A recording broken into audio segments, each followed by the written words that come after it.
want to talk about a vehicle that cranks but doesn't start. Now, just because you hear your starter turning, that doesn't mean you're any closer to starting if you have a problem. So in order for an internal combustion engine to run, it needs a few things. It needs fuel, you need air, you need the air and the fuel to be at the right mixture, you need spark, and you need compression.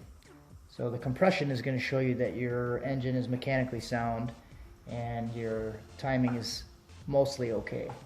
First, let's talk about the fuel supply. So first thing I would do is check your fuse boxes. You want to make sure that you don't have any fuses blown or relays that are bad. There's a few important relays in there, like your fuel pump relay, your PCM relay, and obviously you want to make sure that you don't have any fuses that look like this.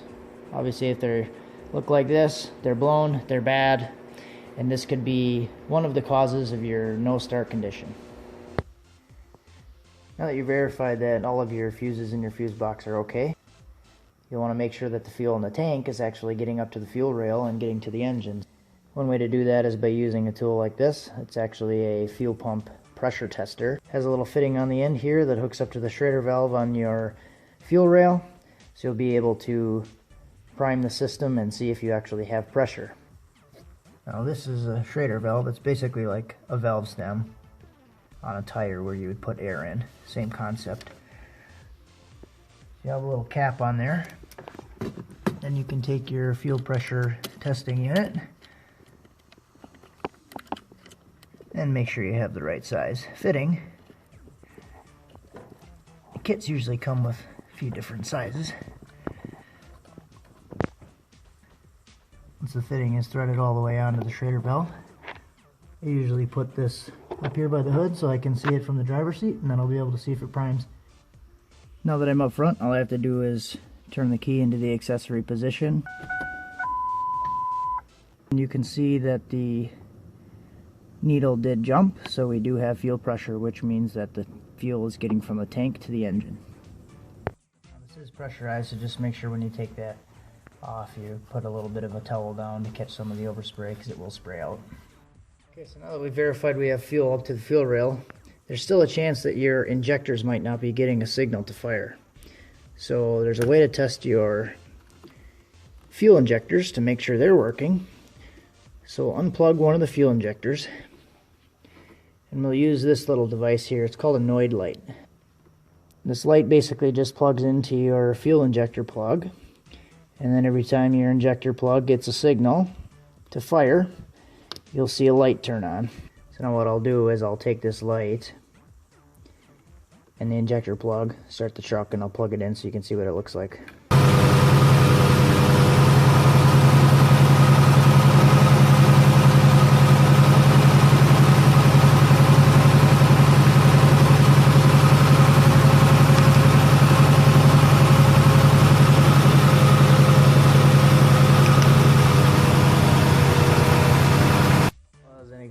Of how the Noid light works. The vehicle doesn't need to be running for the light to go off. You'll be able to see the light when it's cranking. So if you are in a cranks no start situation, you'll be able to see your injector pulse through the Noid light, so you know that your injector is getting a signal to fire, so it would pass fuel through it if it had fuel. So essentially, if you have fuel to the injector and your injector is working, you should be getting fuel into the engine. But as you saw, with one injector unplugged, the engine did still run. So if you did have a no start situation and you were not seeing a signal on either of the injectors from the Noid light, it's probably something to do with the computer and a series of sensors, like your crankshaft position sensor, camshaft position sensor. It isn't sending a signal to the computer that makes the computer happy, so it's not sending a signal to your injectors to fire to let the engine run.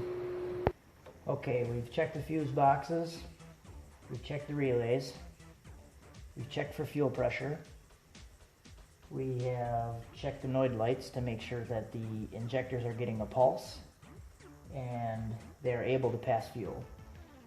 One thing we didn't talk about was what happens if we check for fuel pressure and we do not have fuel pressure. There's a couple things that could be happening. You could have a bad electrical connection, like it's trying to send a signal to the fuel pump to run, but it's not actually getting there. Bad broken wire, bad ground, or you could have a bad fuel pump. Which in this part of the excursion takes us under the vehicle. If this was a car, you would not be underneath the vehicle. Every vehicle is a little bit different. But here we have the harness that is going to the fuel tank. This goes to the fuel pump. So next, what I would do to verify the connection is unplug this wire, and I want to see if this plug is actually getting a signal when the fuel pump is supposed to be running. So if we do have a connection to here and we get a signal, then I would determine that the fuel pump is actually bad. One thing you can actually do to determine if the fuel pump is working and is getting a signal, you can just listen for the fuel pump to actually prime. So you turn the key to the accessory position and you should be able to hear it run. So let's listen.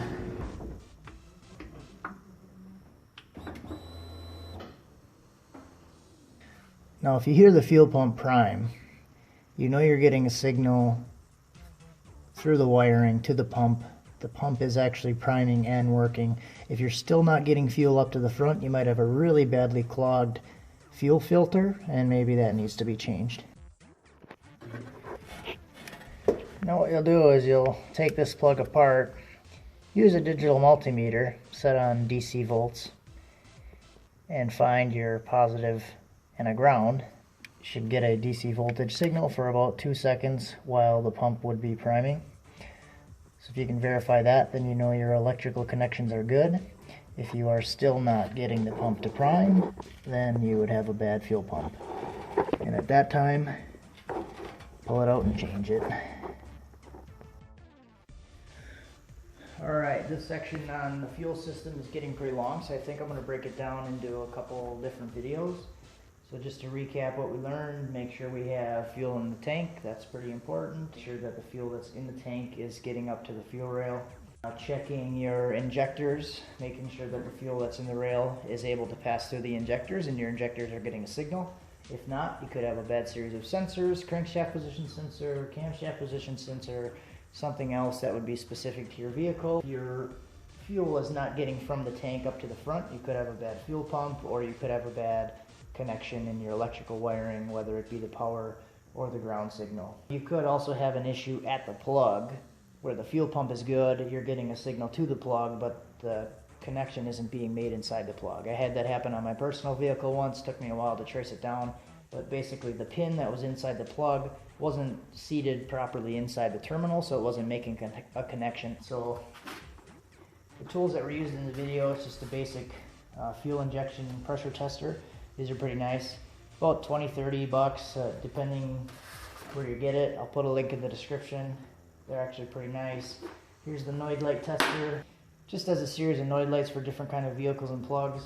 My recommendation is just buy this stuff. It's so cheap to actually do it and figure out what's going on your own, and it's a lot cheaper to try to take it in and get it done. So spend 30-40 bucks on this stuff and fix your own problem. You might save yourself a few $100s. So hopefully you liked the video and it helped you learn something. Let me know what you think in the comments. Make sure you like and subscribe and stay tuned for the other videos.